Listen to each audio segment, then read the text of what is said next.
ನಮಸ್ಕಾರ. ನಾನು ರೂಪಾ ಹೊಸದುರ್ಗ.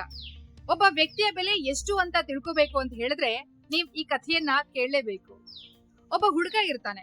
ಅವನು ತನ್ನ ತಂದೆ ಬಳಿ ಹೋಗಿ, ಅಪ್ಪ, ನಾನೇನಾದ್ರೂ ಜೀವನದಲ್ಲಿ ದೊಡ್ಡ ಸಾಧನೆ ಮಾಡ್ಬೇಕು ಅಂತ ಅನ್ಕೊಂಡಿದ್ದೀನಿ. ನಾನು ಎಂತವರ ಸಹವಾಸವನ್ನ ಮಾಡಿದ್ರೆ, ಯಾರ ಸ್ನೇಹವನ್ನ ಮಾಡಿದ್ರೆ, ಎಂಥ ವಾತಾವರಣದಲ್ಲಿ ನಾನು ಇದ್ರೆ ನನ್ನ ಬೆಲೆ ಹೆಚ್ಚಾಗತ್ತೆ, ನನ್ನ ವ್ಯಕ್ತಿತ್ವವನ್ನ ರೂಪಿಸ್ಕೊಳ್ಬಹುದು ಅಂತ ಕೇಳಿದಾಗ ಆ ತಂದೆ ಮಗನ ಕೈಗೆ ಒಂದು ಕಲ್ಲನ್ನ ಕೊಟ್ಟು, ಇದನ್ನ ನೀನು ಮಾರುಕಟ್ಟೆಗೆ ಹೋಗಿ ಮಾರಾಟ ಮಾಡು. ಯಾರಾದ್ರೂ ನಿನ್ ಹತ್ತಿರ ಬಂದು ಈ ಕಲ್ಲಿಗೆ ನಾನು ಇಷ್ಟು ಬೆಲೆಯನ್ನ ಕೊಡ್ತೀನಿ, ನನಗೆ ಕೊಡು ಅಂತ ಹೇಳಿದಾಗ ಒಂದೂ ಮಾತನಾಡದೆ ಅದನ್ನ ತೆಗೆದುಕೊಂಡು ಮನೆಗೆ ಬಂದು ಬಿಡು ಅಂತ ಹೇಳ್ತಾನೆ.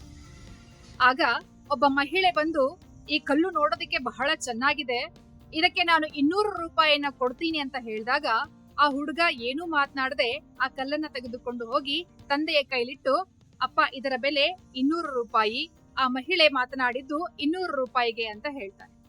ಆಗ ತಂದೆ ಮತ್ತೆ ಅದೇ ಕಲ್ಲನ್ನ, ನೀನಿದನ್ನ ಮ್ಯೂಸಿಯಂ ಮುಂದೆ ಇಡು, ಆಗ ಇದರ ಬೆಲೆ ಎಷ್ಟು ಅಂತ ನನಗೆ ಬಂದು ಹೇಳು. ಅದೇ ರೀತಿ ಆ ಹುಡುಗ ಕಲ್ಲನ್ನ ತೆಗೆದುಕೊಂಡು ಹೋಗಿ ಮ್ಯೂಸಿಯಂ ಮುಂದೆ ಇಟ್ಟಾಗ ಅಲ್ಲಿ ಓಡಾಡುವಂತಹ ಜನರಲ್ಲಿ ಒಬ್ಬರು ಬಂದು, ಈ ಕಲ್ಲು ನೋಡೋದಕ್ಕೆ ರತ್ನದ ಹರಳಿನ ಹಾಗೆ ಇದೆಯಲ್ಲ, ಇದರ ಬೆಲೆ 20,000, ನಾನು 20,000 ರೂಪಾಯಿನ ಕೊಡ್ತೀನಿ, ನನಗೆ ಈ ಕಲ್ಲನ್ನ ಕೊಡು ಅಂತ ಕೇಳ್ತಾರೆ. ಆಗ ಆ ಹುಡುಗ ಒಂದೂ ಮಾತನಾಡದೆ ಮತ್ತೆ ಆ ಕಲ್ಲನ್ನ ತಂದೆಯ ಬಳಿ ತೆಗೆದುಕೊಂಡು ಹೋಗಿ ಕೊಡ್ತಾನೆ.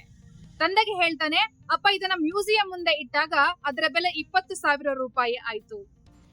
ಮತ್ತೆ ತಂದೆ ಹೇಳ್ತಾನೆ, ಇದನ್ನ ನೀನು ರತ್ನದ ಅಂಗಡಿ ಮುಂದೆ ಇಟ್ಟು ಮಾರಾಟ ಮಾಡು ಅಂತ. ಹುಡುಗ ಅದೇ ರೀತಿ ಆ ಒಂದು ಕಲ್ಲನ್ನ ತೆಗೆದುಕೊಂಡು ಹೋಗಿ ರತ್ನದ ಅಂಗಡಿ ಮುಂದೆ ಇಟ್ಟು ಮಾರಾಟ ಮಾಡಿದಾಗ ಆ ರತ್ನದ ಅಂಗಡಿಯ ಮಾಲೀಕ ಬಂದು, ಅರೆ, ಈ ಕಲ್ಲು ವಜ್ರದ ಹಾಗೆ ಇದೆಯಲ್ಲ, ಇದರ ಬೆಲೆ 1,00,000ಕ್ಕಿಂತಲೂ ಹೆಚ್ಚು, ನಾನು ನಿನಗೆ 1,00,000 ರೂಪಾಯಿಯನ್ನ ಕೊಡ್ತೀನಿ, ಈ ಕಲ್ಲನ್ನ ನನಗೆ ಕೊಟ್ಟುಬಿಡು ಅಂತ ಹೇಳ್ತಾನಂತೆ. ಆಗ ಹುಡುಗ ಮತ್ತೆ ತಂದೆಯ ಬಳಿ ಓಡಿ ಹೋಗಿ, ಅಪ್ಪ, ಇದರ ಬೆಲೆ 1,00,000 ರೂಪಾಯಿ, ಅದು ಹೇಗೆ ಸಾಧ್ಯ ಆಯ್ತು?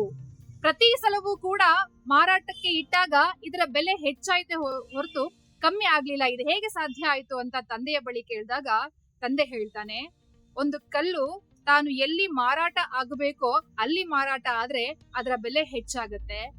ಹೀಗೆ ವ್ಯಕ್ತಿಯು ಕೂಡ ತಾನು ಯಾವ ಜಾಗದಲ್ಲಿ ಕೆಲಸವನ್ನ ನಿರ್ವಹಿಸಬೇಕು, ಯಾರ ಜೊತೆ ವ್ಯವಹಾರ ಮಾಡಬೇಕು, ಎಂತಹ ವ್ಯಕ್ತಿಗಳ ಸಹವಾಸವನ್ನ ಮಾಡಬೇಕು, ಎಂತಹ ವಾತಾವರಣದಲ್ಲಿ ತಾನು ಬದುಕಬೇಕು ಅನ್ನೋದನ್ನ ತಿಳ್ಕೊಂಡಾಗ ಆತನ ವ್ಯಕ್ತಿತ್ವವು ಕೂಡ ಅತಿ ಹೆಚ್ಚು ಬೆಲೆಯನ್ನ ಪಡ್ಕೊಳ್ಳುತ್ತೆ.